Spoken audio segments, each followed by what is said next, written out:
lost 20 pounds last spring, but based on my calculation and what I feel best at, I know that I still have 15, maybe 17 more pounds to lose before the end of the year. So I've decided, since everyone usually starts in January, you know, new year, new me type of bullshit, as I keep saying every year, I decided that I was gonna start right now and show you how easy it is to start at the end of the year. Because I know how you're feeling. 2025 is almost over, September is back to school, then October we have Halloweens and all those candies, Thanksgiving, well, lots of food in November, and then we've got Christmas in December and New Year's Eve and all of that, so it's basically over. I'll start again in 2026. Most of you just make all of these excuses, and I used to be that type of person too. But I've decided to be different, and I'm gonna use the end of 2025 to get in the best shape of my life. I have numbers in mind, I have a lot to tell you, let's get into it. First, I wanted to give you a little bit of an update on my cut that, as I said, I started in spring and where I'm at now and when I'm gonna actually start again the cut. So, as I said, I lost 20 pounds. I'm gonna put my body measurements end of June, beginning of July. I can't remember when I stopped tracking. Anyways, I stopped tracking and then I went to the US, which is where I currently am, hence this and not the usual bedroom. And I've had a lot of fun, a lot of drinks, a lot of food. Mostly in moderation, let's be honest. Some days I was definitely not eating above maintenance because I wasn't that hungry. That was fine. I was also not exercising that much. So I arrived late July, right? And I was jet lagged pretty bad, so I was always tired. But luckily I wasn't that hungry, I just could not exercise and just needed a lot of sleep, right? So I didn't do much for the first 2, maybe 3 weeks. And we also had a wedding, a lot of alcohol was involved, some food. And then we got back to Colorado, which is where I'm at now. The wedding was in Montana and had a lot of fun. It was gorgeous. I'm gonna put a few pictures here. I loved it so much. And now that we finally settled in Colorado, I decided, okay, let's not, because for the past 2 times I came to the US, every single time I came back overweight, I was like, let's not make it a third and let's see how can I actually avoid this time. So the first, things on the list was I need to get back to at least walking, getting some steps. Doesn't have to be 10K, by the way, because my goal is just maintenance for the US. And that was it. I'm not trying to lose weight, I'm just trying not to gain weight. So yeah, the first thing was like, let's go for a 45-minute walk, like in the morning or in the evening. We've got dogs, so that's the perfect excuse. And that's where I started, okay? I started with just the walks. Did that for a couple weeks. From there, I was able to start running again. Please note that I'm used to running at sea level. That's where I live. Amazing, lots of oxygen. Right here, I'm at almost 6,000 feet, which is very high for me and also not as much oxygen. So I was struggling for the first few times. I still am, but I did an amazing run this morning. So I feel like now I'm back into a rhythm. I can probably stretch for 10K again. Point being, it took me a very hot second to get back into a routine of running. I would do 5K, but had to walk for most of it because of how exhausted I was. Because it was exhausting. There was just no oxygen, always out of breath, and I hadn't worked out in a month, so it took me some time to get back to it. So that was done because those were my 2 favorite things. The easiest things to fix were first getting some steps and then getting a run. Third step was to start tracking food again. I've been tracking for 10 days now. I've been doing great. I'm in a slight deficit, and the only reason is I know that I probably gained some vacation weight, which I'm okay with. Of course. I came to the US fully knowing it's fine. At first, I'm gonna enjoy the food. I know that I'm going out a lot and it's okay. I'm just gonna have a good time. It's not like I'm gonna come back overweight and have to start from 0. I might gain 5 pounds.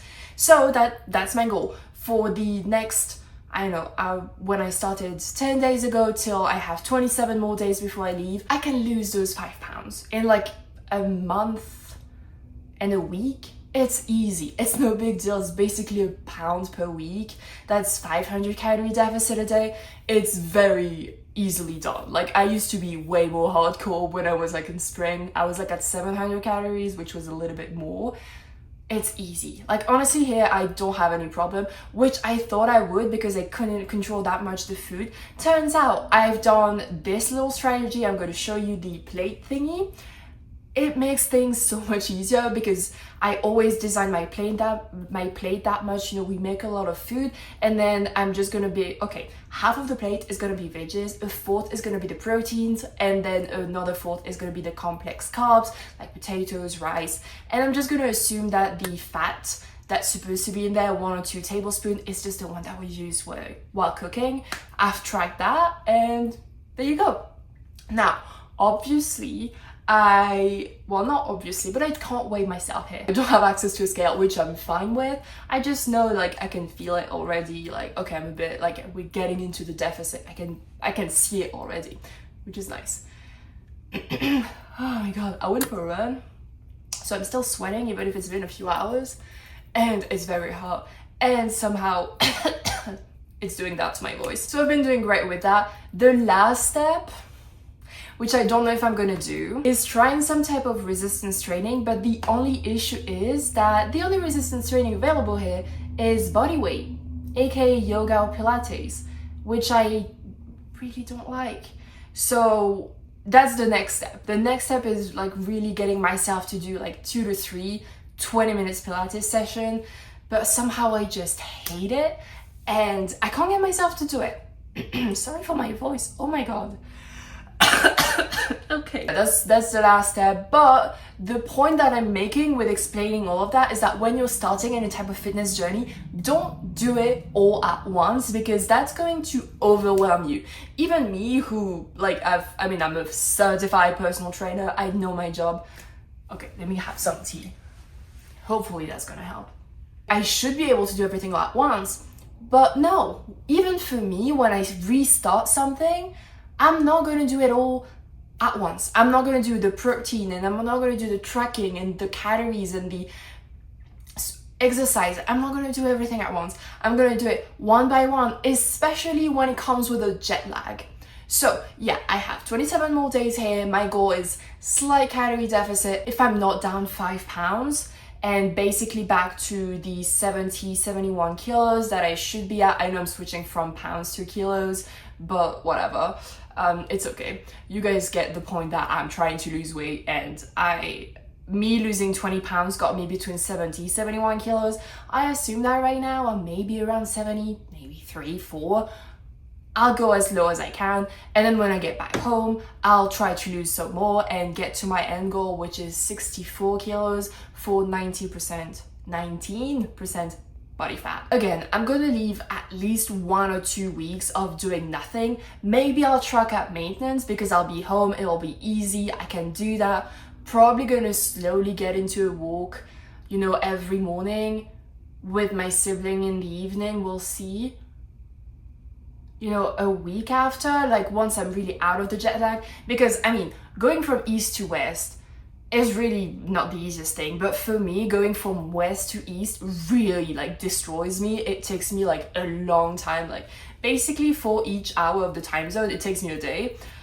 So it's gonna be an 8-hour shift, so it's gonna take me at least 8 days to sort of get back to a normal routine and not be jet lagged.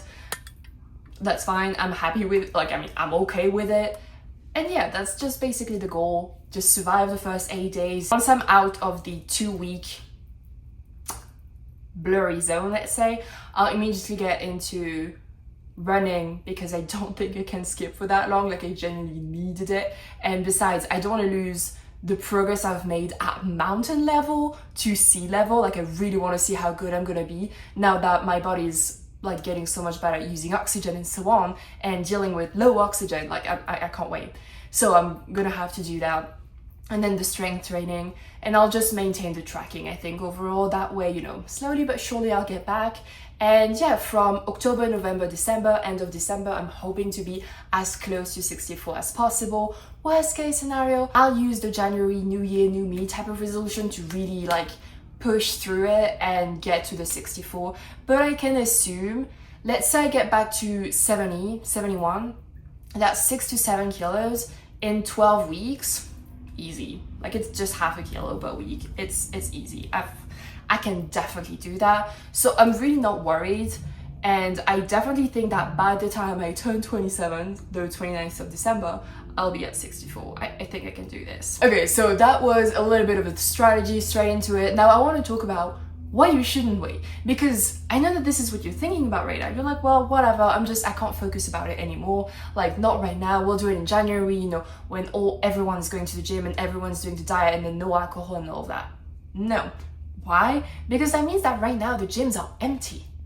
Why wouldn't you want to start the gym on an empty gym? Right? So the gyms are empty and no one's really trying. You can get ahead, or you can know your way around the gym before everyone starts. And I do believe that the longer you delay, the longer you just keep up the bad habits, the harder it is to detach from them and start anew. So I would just like break out of it now. And that's also a great exercise in the not all or nothing mentality, because you know, when you have Halloween and Thanksgiving and Christmas and all of that, it's not going to be perfect. But as I keep telling you guys, it never is going to be. There's always going to be, like, let's be for real, even if we didn't have those like national holidays, you still would have someone's birthday, maybe yours, you would have like Valentine's Day, like there's always something, barbecue, whatever, there's always something. We're just using those as excuses, but there's always something else. Like, you can take every single month, you would have something. Some people it's every single week because busy social life. So it's really excuses to not start now, like, let's be for real. And besides, when you have that, oh, I'm gonna start in January, you also have that fuck it mentality that make you like potentially overeat, because you're like, okay, I'm gonna start and be so good in January, so you end up overeating. So in January, you end up heavier than what you are right now. So you have even more work to do and a higher mountain to climb because you waited, essentially. Again, that's not what we want. And a little like tip that I give all of my clients, they've had amazing transformation and all of them have a very active social life, because that's just people in general, I guess.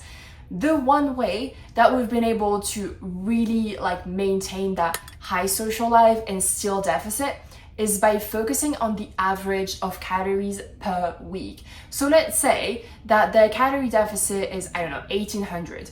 Okay, that doesn't necessarily mean that every day you have to be at 1800.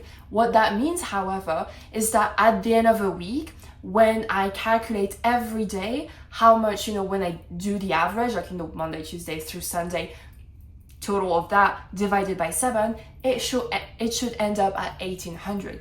So some days you can be lower, other days you can be higher, and you can use that to your advantage. For Thanksgiving, for example, you can plan like a 2400 calorie day and have a little bit less every other days. That way you can have more food that day, you don't feel deprived, and you still hit your goals. I prefer working with averages. This makes life so much easier. You can go out, you can live your life not feeling guilty about having dessert and having the food you love and even having a drink and still seeing the results. So that's why we cannot use social events for excuses. It's just not gonna work. Now let's talk about what best shape means, because my best shape might not be yours, and that's okay. So I made an entire video way earlier about how to figure out your ideal weight, because your ideal weight isn't a random number that you used to weigh or just a number that you think sounds good. Your ideal weight is going to be a combination of your body fat percentage, ideal body fat percentage, and muscle mass, ideal muscle mass. So I've got those two pictures right here, so you can basically decide. And if you want to do the math, well, actually, no, I'm not going to let you do the math. I will put the playbook down below, which will help you calculate your ideal weight. And basically you pick the numbers, like, oh, I want to be 21% body fat and I want my body mass to be at the 16, 17, like on the index. Okay, and you just enter, you know, your height, and it's going to do the thing for you and tell you this is your ideal weight.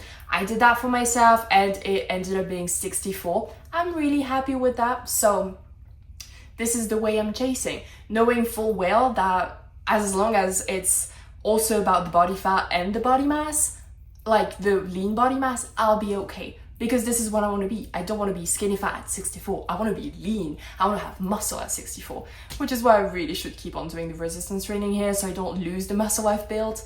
But I really can't be bothered. But I'm gonna try. Like, today was obviously a running day, so I'm not gonna do it, but I really should. And it might not even be about your weight. It can literally be any type of other benchmark. Like, maybe you could say, well, my best shape is when I can run a half marathon, or when I can run a half marathon under 2 hours, or whatever the time you might have.